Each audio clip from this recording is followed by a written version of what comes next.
Hello guys, good morning sa inyong lahat. Good afternoon sa Pilipinas, good evening sa ibang lugar.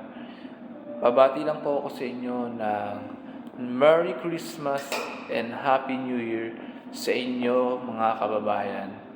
Dito man sa Saudi Arabia, sa Pilipinas at sa ibang bansa.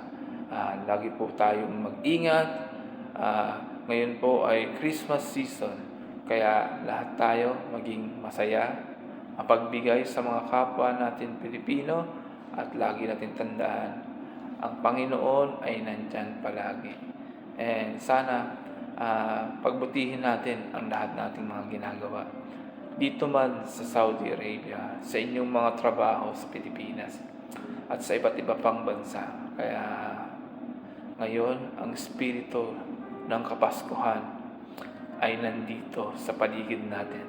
Kaya tandaan natin, ang Christmas ay ang pagbibigayan, ang Christmas ay ang pagmamahalan, at ang Christmas ay ang pagiging magkakasama, ang pamilya sa hapagkainan.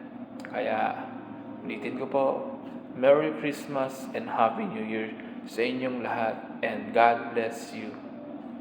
Bye-bye!